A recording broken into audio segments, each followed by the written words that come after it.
Okay, welcome everybody to AI for Advisors Pro or the AI for Advisors Pro or the AI for Advisors podcast.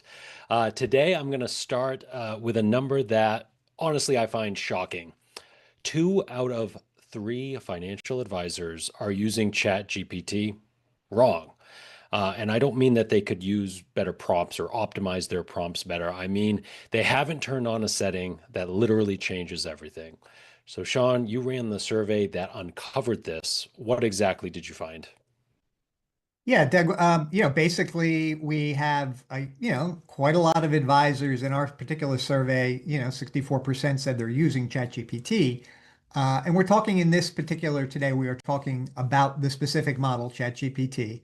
Um, but only, like you said, I think 32% have filled out something called custom instructions. And what this means is that only 1 out of 3 advisors really gets that this is a powerful tool and that you need to kind of uh, set it up in a way that will give you its full power. And that's kind of, what we're going to be talking about today. And so these advisors are basically every time they go to use ChatGPT, they're starting from ground zero as a stranger to it. Yes, exactly. And that is absolutely a big, big problem. They're more or less, reintroducing themselves over and over again. I guess it's kind of like a Groundhog Day, the movie Groundhog Day, where your ChatGPT is like fresh. Oh, okay. Hi again. Tell me about you. Who are you? Whatever. And for the advisor to get anywhere, he needs to, include certain things in his prompt, which, tends to not happen. There is we've been struggling from the beginning with people prompting AI models like their Google search engines. I say this all the time because the typical Google search is 2 to 3 words. So I think people are starting to wake up to that, but they're still being, yeah, everybody wants to be, it wants it to be as easy as possible. And so that's fine to some degree. But if you want great results, you want consistent results, you want to use this AI tool to its greatest advantage, then you need to recognize that you're getting generic outputs and your writing sounds like a textbook and nothing sounds like your firm. And then you're getting that kind of writing back from ChatGPT, and then you're having to do some sort of rewriting. There are always going to be some small amount of rewriting, depending upon, what the project is. But with these custom instructions that most people haven't done, um, it's a game changer. And we'll demonstrate that in a few minutes here. So yeah, that's what's happening. And of course, the ironic thing is that turning on custom instructions takes what? Like 10 minutes? Yeah, yeah, this isn't a big lift. It's not a big lift at all. And, why has this happened? There's, a wide range of reasons why this has happened. Um, One is that ChatGPT is only 3 years old. It just passed the November 30th was its quote unquote, birthday. And from the beginning, it was an experiment when they rolled it out and it hit 10 million users like in 5 days or something like that. They now have 800 million weekly users. Um, but the thing took off. OpenAI wasn't ready for it to take off. They really hadn't planned it to become so big and so popular. So there was nothing for the first year I was researching ChatGPT. There was basically zero guidance from OpenAI, the owner and creator of it, in terms of how to use it.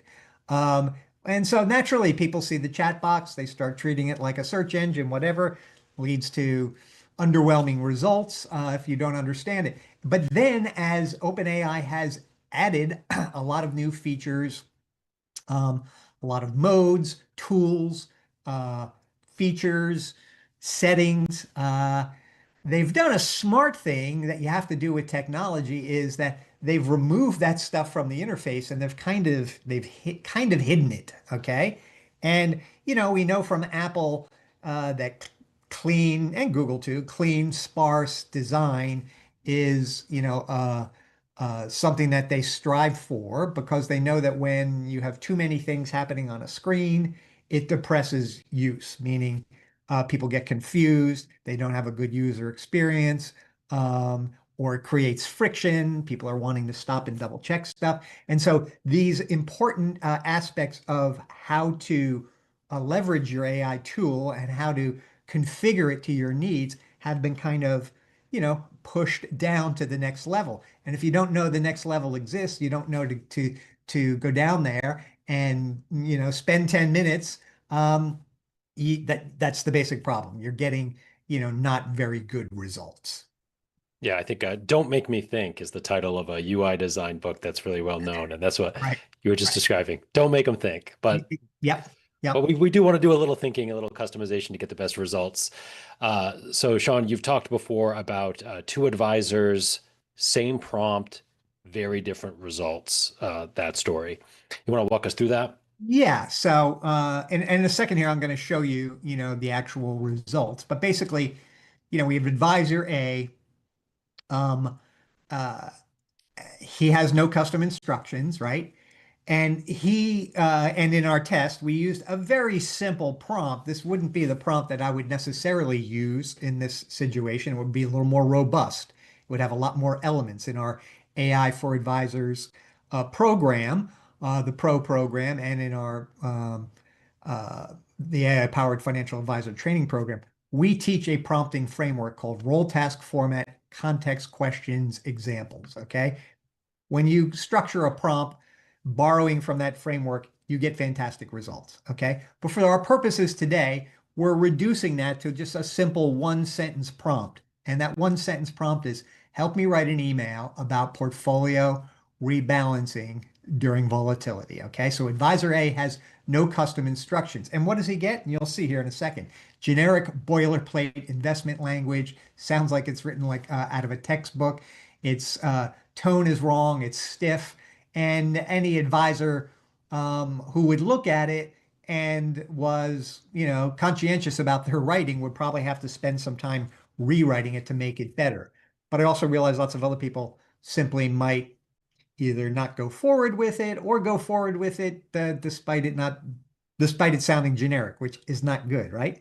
Then we have advisor B, same prompt, but he has custom instructions fully set. And you're going to see that his writing is warm and advisor specific, that it connects with his client base, that it has voice and personality, and it's more or less ready to roll. You would, run it through your spell check and make a couple of quick edits, but you would be um, ready to roll with it fairly quickly. So let's go ahead. Let me share my screen here and show the outputs of um, those two responses so people can see what we're talking about here.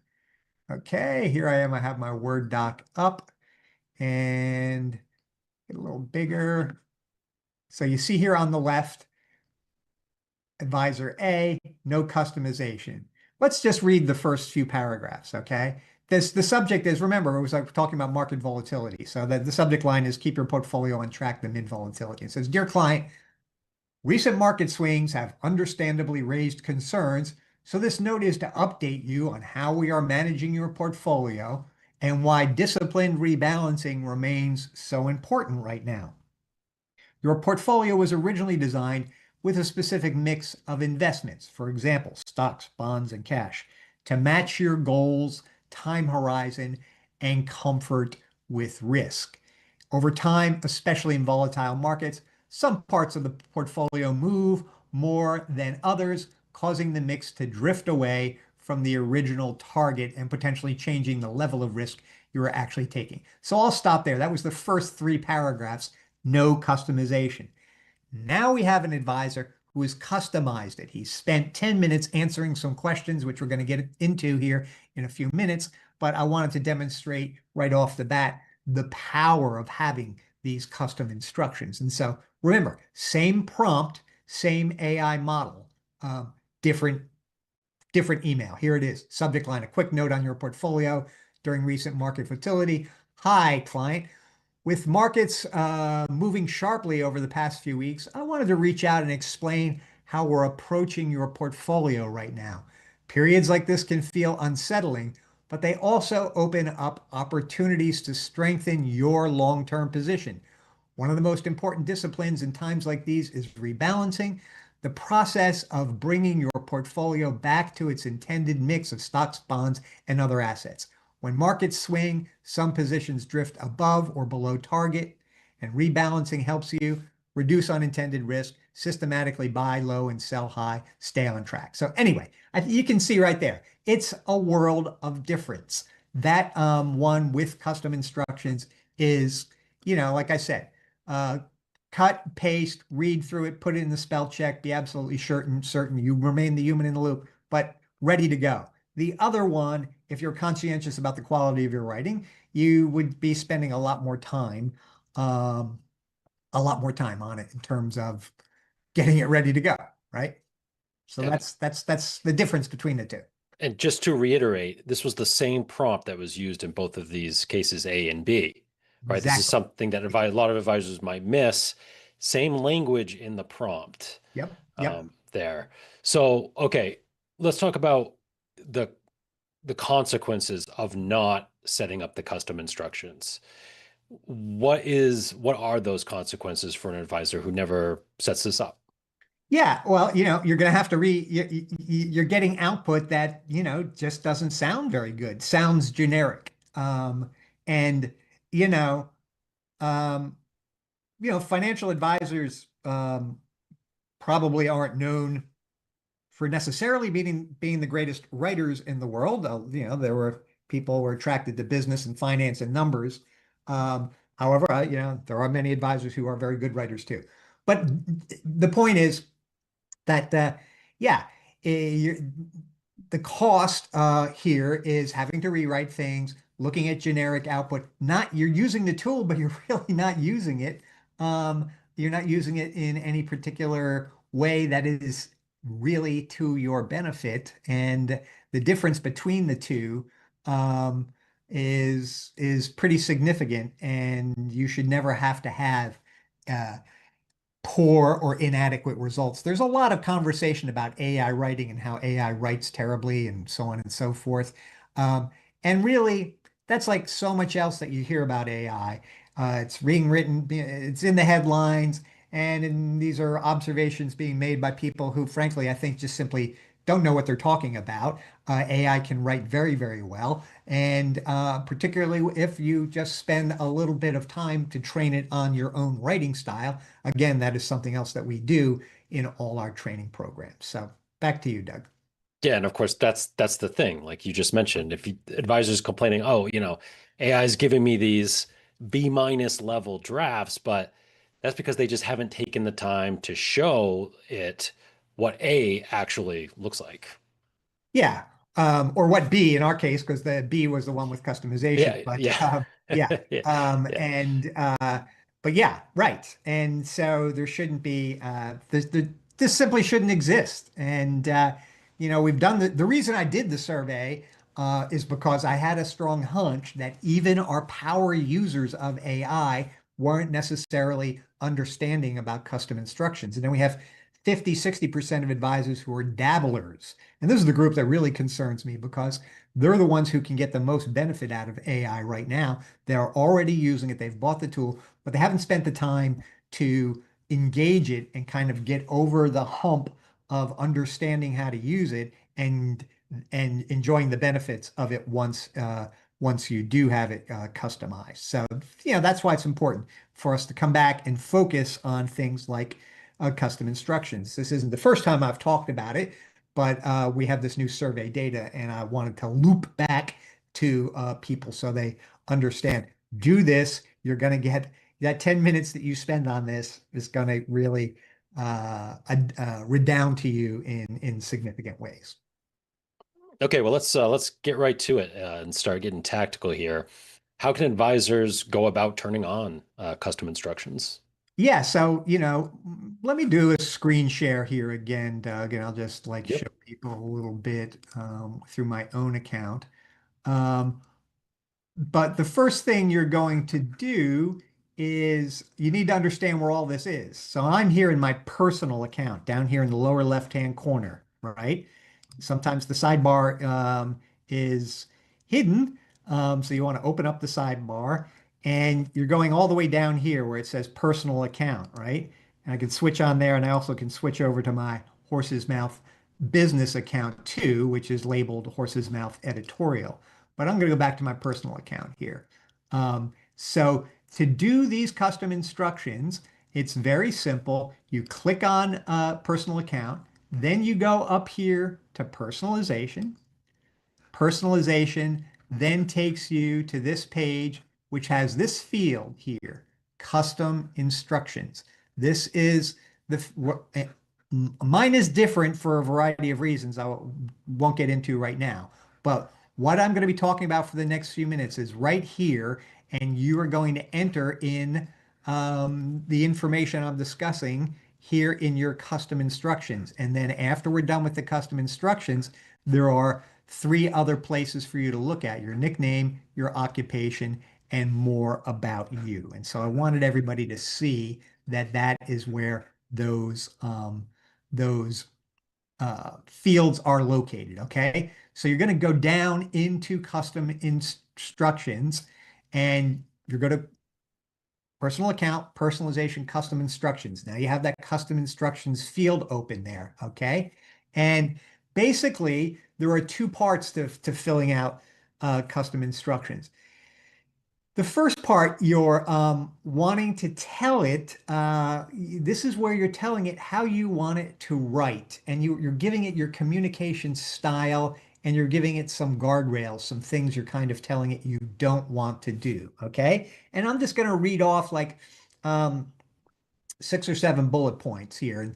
And everybody who's listening to this podcast uh, should be signed up for our AI for Advisors weekly email newsletter. It's a free email that promotes this podcast. Okay. And in there, you'll be able to see any of the prompts that we've been discussing in our episode today. So, anyway, what you say in custom instructions is you're communicating my communication style and guardrails. And then you say, assume a financially sophisticated audience, but avoid unnecessary jargon. When discussing investments, always include appropriate disclaimers. Structure responses with clear sections and actionable takeaways. If I'm asking about client communication, default to a professional but warm tone. Okay. For technical topics, provide depth, but start with the headline conclusion. Never fabricate data, sources, or statistics. Say, I don't know if uncertain. And if there are compliance implications exist, be sure to raise them. And keep your responses concise unless I specifically ask for a comprehensive analysis. So that is giving some serious background to to your AI model, and you're explaining to it how it should, what sort of style and tone it should have.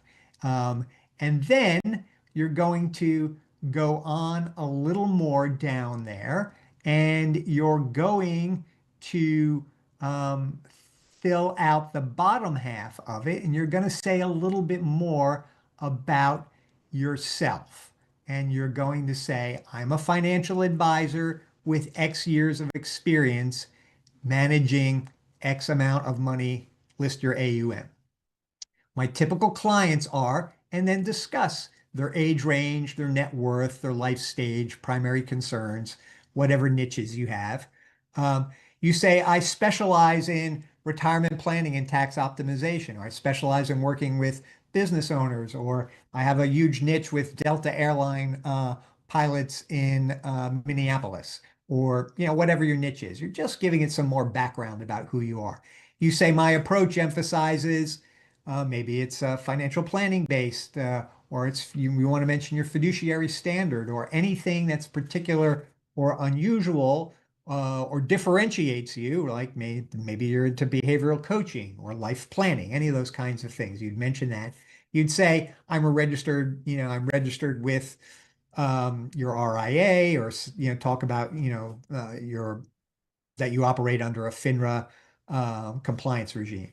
And then you simply say, I use this tool for client communication research, content creation, meeting preparation, and strategic planning. And so those are two fields that you would, two copy blocks that you would enter into the custom instructions. All right. Um, then after that, Doug, I'm just going to keep moving on here. There are a couple of more fields under a section called About You. And the first is your nickname. Let's go ahead. I just go ahead and put my first name in, right? But Sean, then, are you, oh, sorry to go ahead. interrupt. Are Yep. you intending to share your screen now? I'm not. Okay, okay, just double Okay. checking. Yep. I I was have to. looking at the screen, but I wasn't sharing it. Okay, gotcha. Um, trying to orient myself. Um, so yeah, in the second half, under the about you in custom instructions, right? Personalization, custom instructions, big field to fill out. You just did that. Then you're scrolling down and it says more about you or it says about you. Okay. And so there's a field there for your nickname. I mentioned that. Then there's a field for your occupation. And then there's a field that says more about you. Okay. So under your occupation, you want to keep it short and tight. You'll just simply say what you might say I'm a financial advisor managing 75 million in AUM for Gen X clients who are working in who are pre-retirees or retirees or something like that. Okay. Very tight. Um, uh, that's it.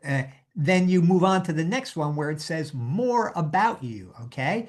And this is where you can accomplish um, a good deal more. And so you will be borrowing from or possibly repeating to some degree some things you might have mentioned up above. But you've mentioned things like I work under SEC FINRA compliance, or I manage a team of 8 people. Um, and I meet with clients, nearly every day. So that's like your work constraints. Then you also can make observations about your output. You may say, I always want, copy and paste ready drafts, or always give me 3 options when there's more than one approach. Uh, and then you can move on to fields like expertise. You can say, I've got deep expertise in estate planning and behavioral psychology, or I'm a technical analyst and I really follow, the movement of, equities in the stock market closely. And then you might want to mention something about your audience. Okay. You can say a little bit more. You're just kind of, fleshing out some of what you made previously indicated in custom instructions. And you don't need to worry about being repetitive. That part is okay. Um, and so, the upshot of it might be that your more about you might read something like this. I operate under fiduciary standards and need compliance-friendly language. My clients value direct communication and specific action steps over theory. I'm building um, a uh, uh, I'm building an AI augmented practice, and I need prompts that I can reuse and store safely and for compliance. And when explaining concepts, assume I know finance deeply, but may need plain language versions to share with clients. Always give me 2 to 3 options when there are multiple valid approaches. So these are just like we're giving it context. That's what this all is about. When I said we teach a prompting framework for advisors, and by the way, the context that we're giving the AI model in these custom instructions. What is the context? What am I referring to? The context is all about you and your business and the types of challenges you have, the types of clients you work with, and you're just wanting to give it as much context as possible. And so I mentioned we teach the prompting framework, role task format, context, questions, and examples. So the context is really the who, what, when, where, why of anything you're dealing with. So when you're writing a prompt, you're giving the AI the context of a challenge you're having with your clients, right? But here we're filling out custom instructions, giving it context about ourselves and our business. And so that's it. That's pretty much what you need to do, and that will be the difference between really great and aligned writing from your AI versus the kind of generic stuff that people rightfully are often not happy to be working with. Sean, connect the dots for us a little more here when it comes to impact. What exactly happens when advisors set this up? What benefits do they begin to start experiencing? Well, you move through when you and the AI are aligned and it's writing like you and for you and with you in mind because of the custom instructions. You're moving through and you're getting things done much more quickly. If you're going without the custom instructions, you're still getting amazing benefits. They're a thing, because, um, one description of a chat GPT is it acts like a word calculator in a way, right? So it's like with a few prompts or a few interactions, and boom, you've got a field of text on a topic that you're interested in. But without that custom instruction, you're going to spend half an hour making it better, or trying it again, or whatever the case may be. And so, in terms of the time difference, it is a continued dividend that builds when your AI has context of who you are. And next week we'll probably talk about memory, because that's another key aspect, but I didn't want us to go on too long. Uh, and so, but this first part here is about the customization, about the context, and it delivers a dividend to you as you continue to use AI day in and day out. You're getting better and better responses, and it's knowing you. It's starting to know you in ways and knows your work habits, and you just move through things more quickly. You get more done. Without the custom instructions, you're not getting 100% of those benefits. You're only getting like maybe 15%. Things are still happening faster. You've got that word calculator thing happening. You've got access to text that you can use, but then you got to get in there and continue to massage it heavily.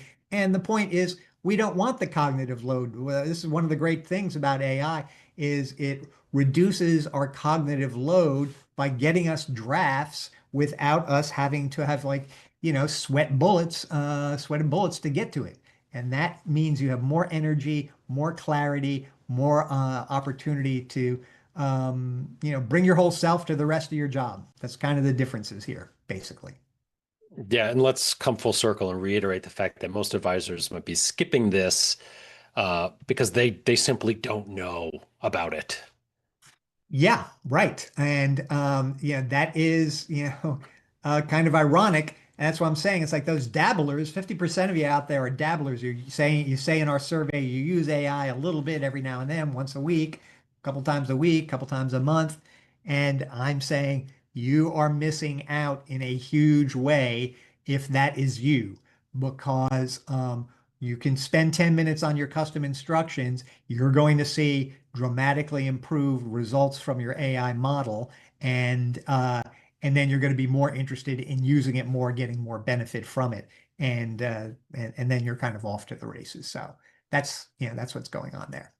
Yeah, lots of ROI from that 10 minutes spent A- setting this up. Absolutely. And this applies, not just to ChatGPT, but the other tools as well, in terms of when you spend time getting to know them and customize them to your needs, you'll just be, so much better off. Okay, great. And for advisors who want to learn more about how to get up and running with AI, we have a few things for you to check out. The first, Sean mentioned the newsletter. You can go to horsesmouth.com/AI email to get on that free newsletter. There's AI for Advisors Pro, our kind of flagship premium training for advisors with AI. That's horsesmouth.com/AI Pro to learn more about that. And then coming up in February, we'll have the next iteration of the AI powered financial advisor program, which you can learn more about at horsesmouth.com/AI. And that's, Sean, meant to be more of a introductory on-ramp type Yeah, program. that's a 4 week, 2 hours each week deep dive into all this stuff. But yeah, get the newsletter it will includes the podcast every week and the prompts, and then AI for Advisors Pro. Get in there. We're going to be there all year long, training advisors, going deeper on this whole AI journey. And then the training in February gives kind of like a boot camp, gets you from zero to someplace highly useful in 4 weeks. So that's what we got going here, Doug.